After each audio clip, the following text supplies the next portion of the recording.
In a world where witches are reclaiming their power, finding community and ancestral wisdom, you'd think that we'd have more respect for things like death. I'm sorry, we're just having a bad day. Oh, you're having a bad day? Did you die? I got shot. But did you die? But no. Hi, I'm Zachariah the Witch, and this is Around the Cauldron. And today we're going to talk about grief and how it's not a tutorial and how silence doesn't need an audience. There was a different name for this episode, and there was a lot more politics involved, but for whatever reason, the fates had decided that every time I tried to upload the original scripted version of this, or the edited scripted version of this, or just wouldn't work. So here we are again. But let's get into this, yeah? Have you ever noticed that community-based corners of social media, there's always someone preaching about leading by example, or healing in the community, doing the shadow work, but then the moment that something inconvenient or uncomfortable happens, that same so-called community turns into this self-righteous digital witch trial? I mean, they literally come out with pitchforks and torches. It's crazy. I've seen it. I feel like I'm mentioning this because there's no calls that come in. There's no questions being answered. This is just venting and sharing some thoughts based on observation. What have you got screwed in there? 300-watt bulb?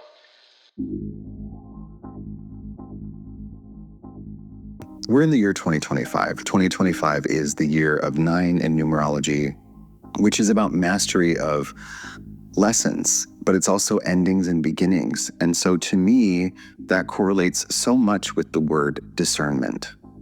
And so in this community, in this space, in these spheres, we're always shouting about discernment, right? We are the ones that see beyond the veil. We are the empaths, the truth seekers. But somehow we have collectively turned grief and death and tragedy into engagement bait. And it's with crystals and hashtags to match. Ugh. So take this for example. And I heard this from a friend of mine. Somebody died. They were a public figure on social media. They were an influencer. And instead of privately honoring that person's passing, another influencer decided to go full step-by-step, creating a spellcrafting tutorial to show their viewers how to properly grieve and make a candle in honor of that person who died. You need to leave.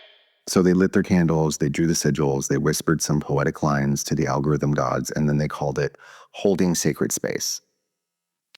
Bitch, let's be real. This was thought of, edited, captioned, filtered, monetized, and uploaded with perfect lighting. And the most tragic part, in my opinion, it worked. It got so many views, apparently, because this person has a lot of followers. They're not a micro-influencer. And you know what? That's not healing. That's content. Ew. You know, or there's people who decide to record themselves having moments on camera. Things that are supposed to be about quiet internal reflection, but instead it's turned into a digital and visual performance.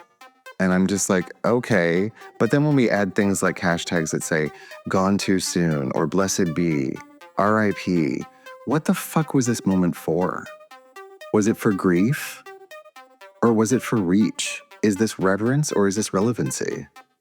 Because God forbid someone say, hey girl, maybe turning grief into a tutorial or filming your silence cheapens the very thing that you're claiming to honor. Huh? Have you thought about that? Oh, but watch out. Suddenly the mob is going to show up, and then there's going to be commenters who swear that they care about emotional intelligence, but then they have zero tolerance for nuance. The same people that chant, do your shadow work, will immediately throw somebody into the digital fire for daring to question their cosplay of grief. Speaking from experience. When everybody's screaming about authenticity or spiritual leadership, but most of what I see get passed around now is trauma bonding disguised as virtue, and aesthetic is grief disguised as ritual. We say community, but really what we're saying is audience. And when we say lead by example, that's only if no one challenges their curated spiritual brand of what they're leading. So hey, if you want to lead, if you want to be an example, try not performing for once. Try doing your morning in private. Try putting your money where your mouth is. Try advocating for a cause in private, because it's doing the work as a human being without expecting to get applause for doing it. Let your silence actually be silent. If you're going to hold space, don't let it be a double as content calendar entries, or as clickbait, or as a way to engage and increase your algorithm and your metrics. If something is sacred, most of the time it's never seen by another person. How many of the sacred texts and mystics of the world and in history lived in a time where they ascended and went to a place in their journey only to impress a bunch of people and get applause, which we now equate to thumbs up and comments that are positive? Fucking none of them, and we learn from them. So when we've taken all that hard work and effort and struggle and turned it into whatever the fuck this is that y'all are doing, it's disrespectful. So you can light a candle without lighting up your feed. You can grieve without guiding others through a branded process. You can hold space for a loss without hijacking it for your fucking optics. And if you're really about that life, if you're really about the word community, then you really need to have empathy. You really need to practice real ritual. And you're going to remember, grief is not supposed to be viral. We've already seen examples of viral grief. Do you remember 9/11? Do you remember how hard that was for all of us? Do you remember how crazy that was? How awful was that? And healing? We don't need a tutorial on healing. Everybody's healing journey is different. Lead by example. If you're going to lead by example, then put the fucking phone down. Put away the camera. Be the brick. Be the change. Be the person that advocates for others. And I don't want to sound insensitive, but it is going to seem insensitive because maybe it is. But when a celebrity dies, is it really so important for us to take a moment and share some weird performative thing with a bunch of people as if our grief is more important and that's why it needs to be on display and put on a pedestal for accolades from our peers? And I mean, I'm even talking about other shit that's more recent with, there's a certain doll and a certain person that worked with these people that's on tour died. And he's a human being. But now he just seems to be forever categorized and connected to something that is based on lore and mystery and urban legend and demonic keywords. Really, spectacle, to put it more bluntly. Everything turns into spectacle. It's really sad.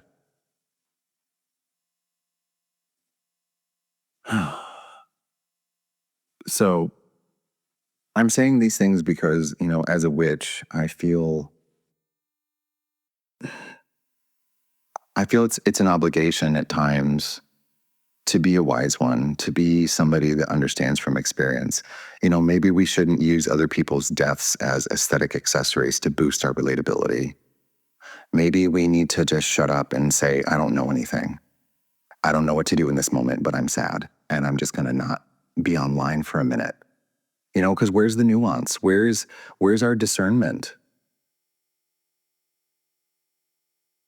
And, if you really want to be honest, half of what's being passed around the internet right now that's a part of, and another unrelated but related theme of activism or community, it's just, it is trauma bonding. It's bullshit. And I'm really sad for the fact that, a lot of reasons. But listen, I'm only saying these things because if you're not doing it, if you're not part of that problem, awesome. But when you see it, please call it out. It's so tired. It's so tired. And if you're someone that's listening to this and this is pissing you off, then I'm not for you. Or as I've said many times, I am not everybody's cup of tea because I'm not tea. I'm coffee. I'm bitter. I'm bold. I'm dark sometimes. And yeah, I can really stink up a room if I want with my opinion and my thoughts and my feelings. Because that's my right. Just like it's everybody's right to do this performative action and performative justice and virtue signaling and fake I give a shit crap that you're doing everywhere. It's so gross. But hey, here we are. We're witches. We're the daughters of the witches that you couldn't burn. No, you're fucking not. No, you're fucking not. You're full of shit. So yeah, this podcast today is satire. It's just a rant. It's just a script. And you know what? Maybe it's going to reach somebody. Maybe it'll reach the right person that it needs to piss off. But like I said, if you're a witch, be that. Be the brick, be the curse, be the light, be the threat. Be something other than what I've been seeing lately. And I am not saying that I'm better than you. I'm saying that I'm angry that you are not angry. I'm saying that I want us all to do better, to show up louder, fiercer, messier, and more real. You don't need to do what I do. You don't need to speak like I speak. You don't need to fucking speak at all. But you do need to ask, when they come for my neighbor, am I going to look away? When the rights are gone, when the silence becomes law, am I still going to be over here recording myself meditating or manifesting my own safety while other people are carted off in vans with masked pieces of shit that work for an organization that's not legal, in my opinion? I don't know. Are you? This is real. This is now. You don't want to get political? Too bad. Everything is political. You just don't want to be held accountable. That's what you're saying. You want to sip your latte, you want to step over the unhoused that live on the sidewalk, and then you want to post about gratitude and call that balance. You want to scroll past the suffering that you see online and you go, oh, how sad, and then you never look at it again, and you call that activism. All you are is the thoughts and prayers crowd. Except you have a ring light and a Patreon. Magic, witchcraft, spirituality, it's not sanitized. It's messy, it's raw, it's rage, it's grief, it's sacred noise. It's everything ancient, ecstatic, and frenzied that used to terrify emperors and kings and queens. Why do you think they fucking persecuted pagans so hard? We were scary. Because we were so in tune with the cycles of nature, the sun and the moon. We understood the natural order of things.